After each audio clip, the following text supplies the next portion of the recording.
It all began the day after my 18th birthday, October 20th, 1977. Dusty, my show! Hi, little lady. Ready? Hi, this is Sara Laratro and you're watching The Fun Carpet. Today I'm with Luke Newberry. Hello. Welcome. How are you? Very good, thanks. Good. So, you've been just shooting a feature film that's been in the cinemas already, Dusty and Me. Yes. And you were the lead actor. Yes. So, yes. Tell me a bit about the project. So what's the story about? Well, it's set in Leeds in 1977, and it's about a young man who's at a bit of a crossroads in his life. He's 18 and he's waiting. He's on his summer holiday and he's waiting to hear if he's got into university, which is quite a sort of anxious point in his life. And he doesn't really fit in. He likes foreign cinema and art, and his family don't really understand him, and he meets a greyhound dog who changes his life, really. Tell me, how was it working with a dog? Was it always the same dog? There were two dogs, two sisters that played one dog.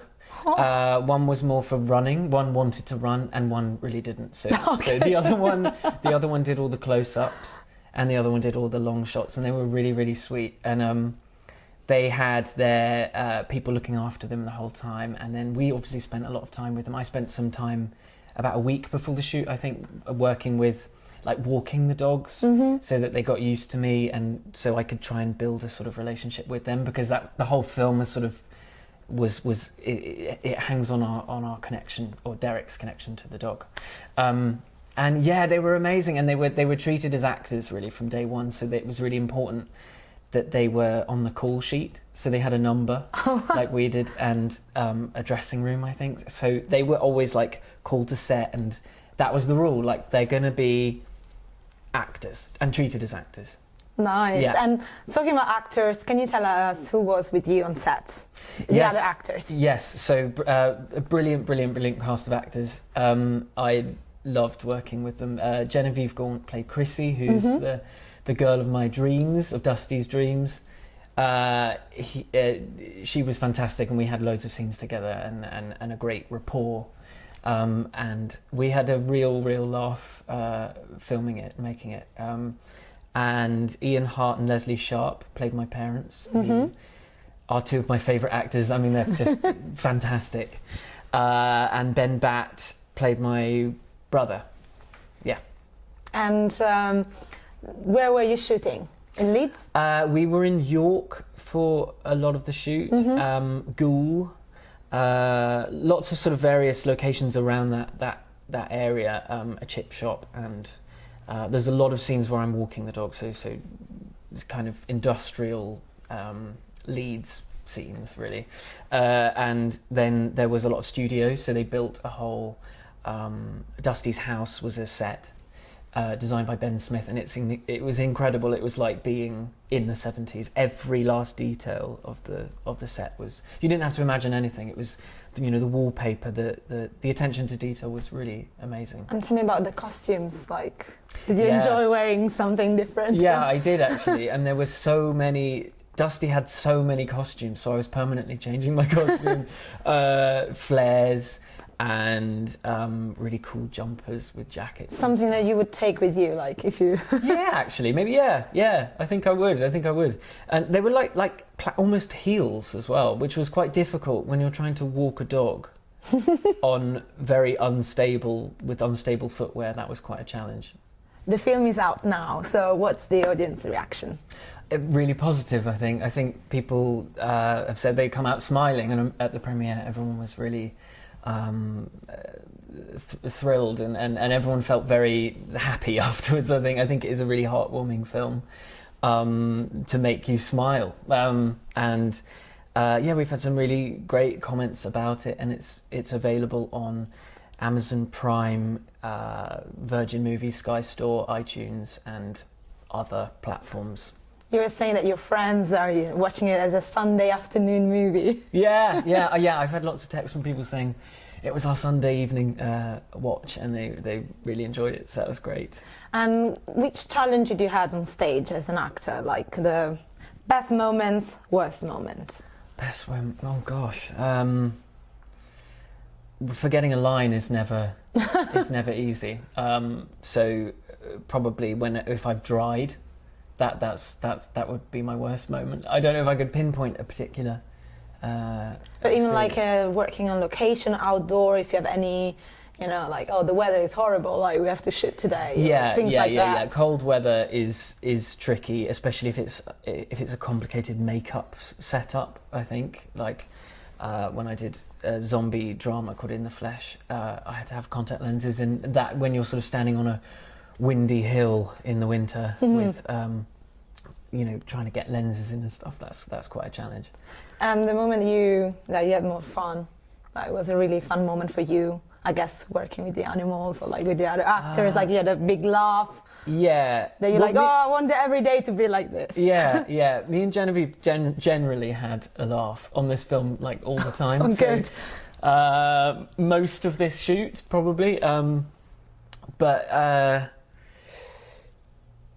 Everything with the dogs was funny, really, and they were so well behaved and so kind of gentle and actually loving. I mean, people think greyhounds are kind of, because they're quite thin and they're very they're cuddly. They're very cuddly. Okay. Yeah.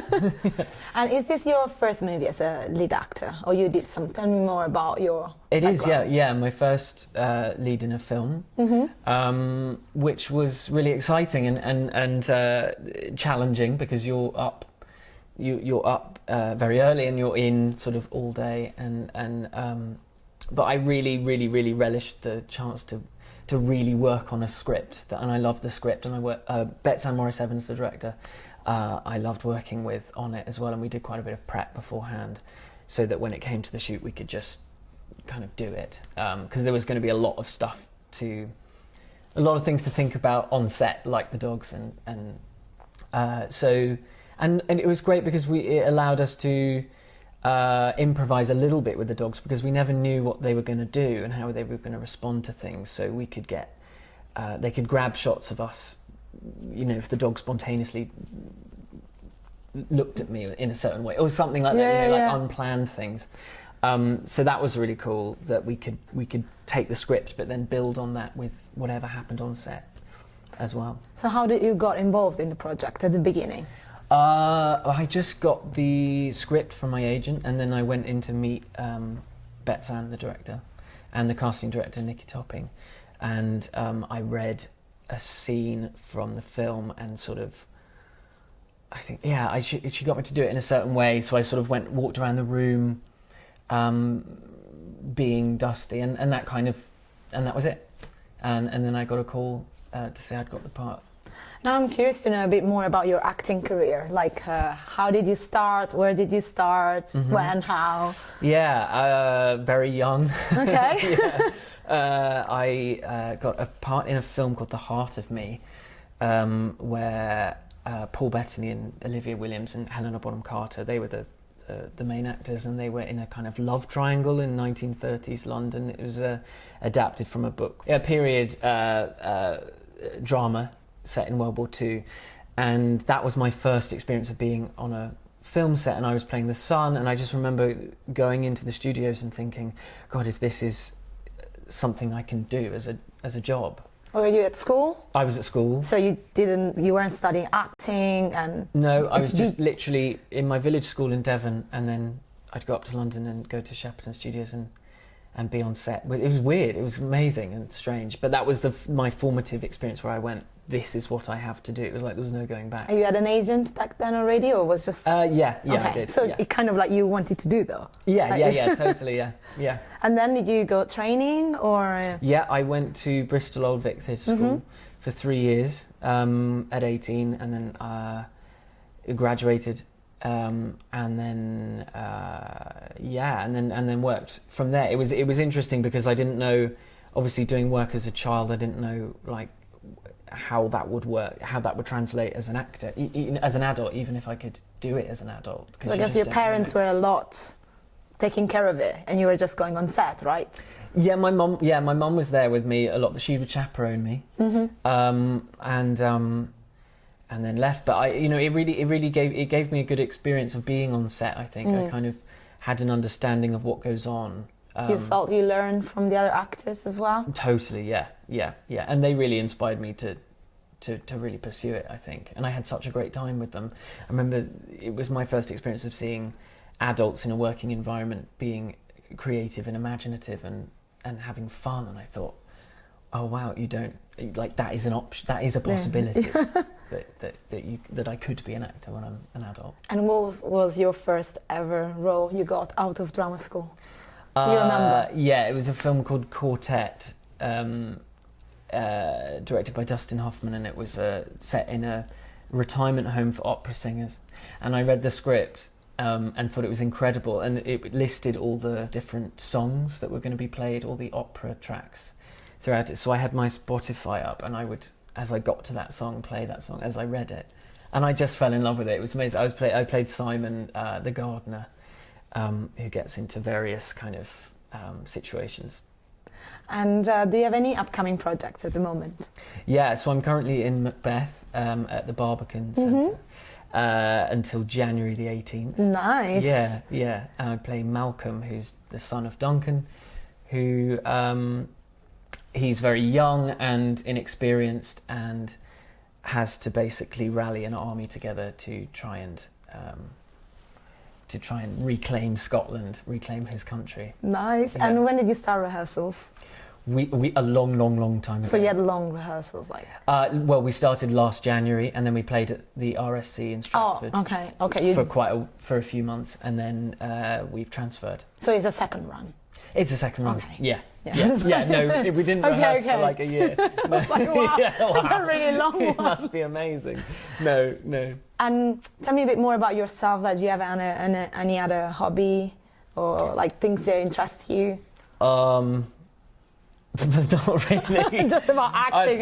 Just acting. No, art, painting, I guess, but not. Yeah, I don't really get time for other things, which is terrible. So you got experience on theatre and on set. Yeah. As an actor, how do you approach different projects? It's like there's different skills involved. Well, I think it's a very different process. So you have your rehearsal period where you'll try 100 different things out and get a sense of on stage. For stage, yes. Yeah, where you know you'll work out what is this, who is this character, and what is required, and then you don't really.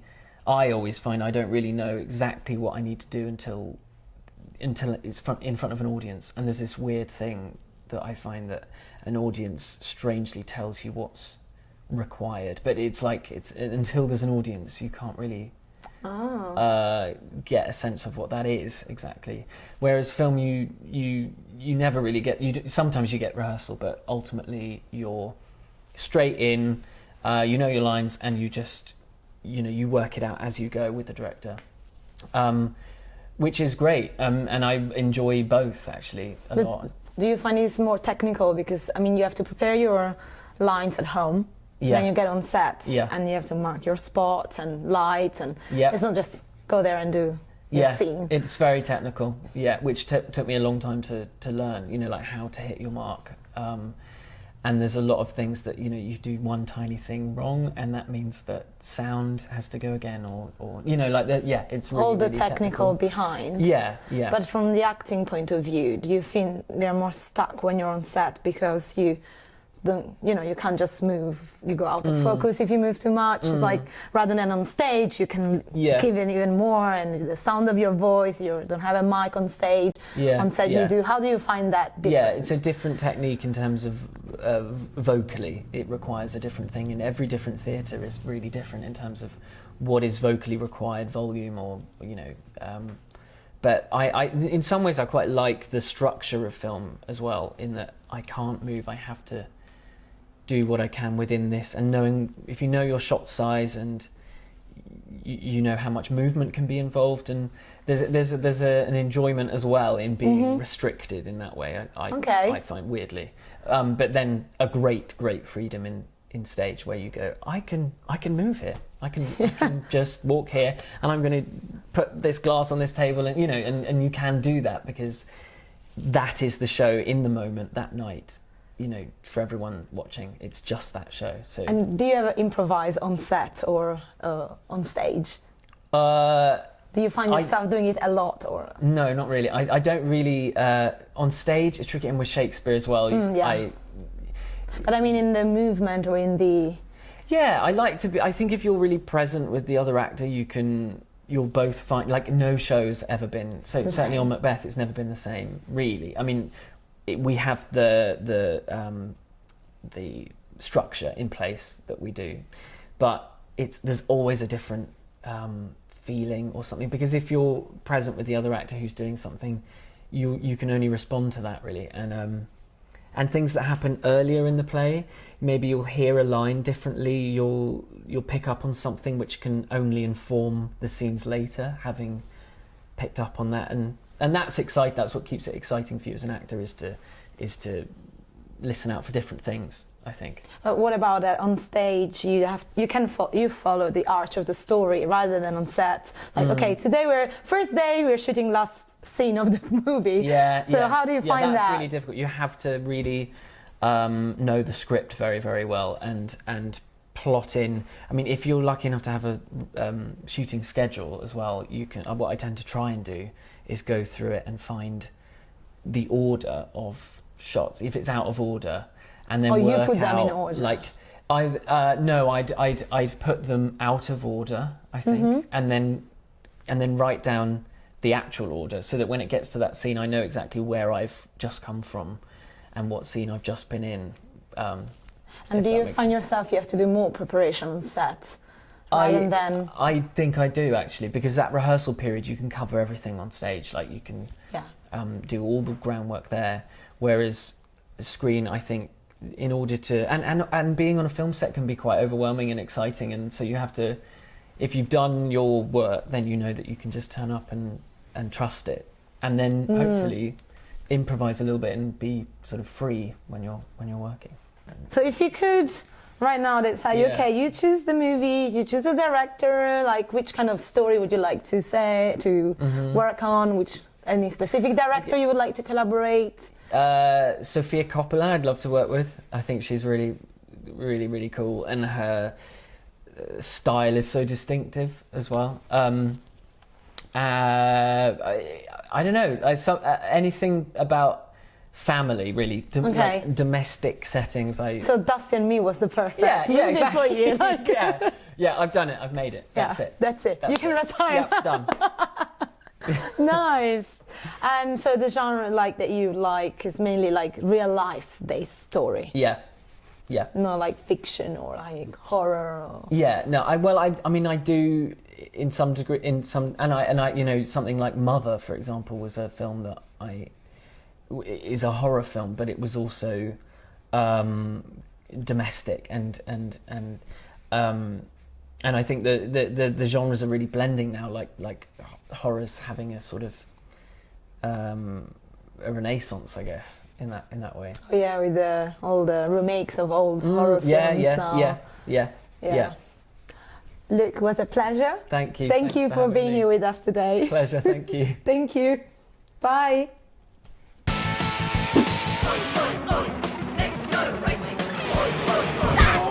Pot-bellied pig's turd. You are wonderful.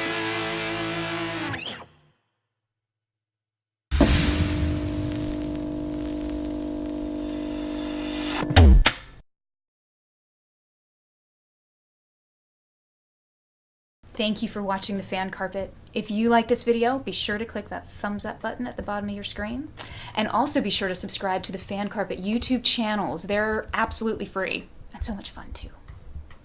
Be sure to check out the official website, thefancarpet.com. Also, you can follow us on Facebook, Twitter, and Instagram to stay up to date with reviews, competitions, the latest news, and so much more.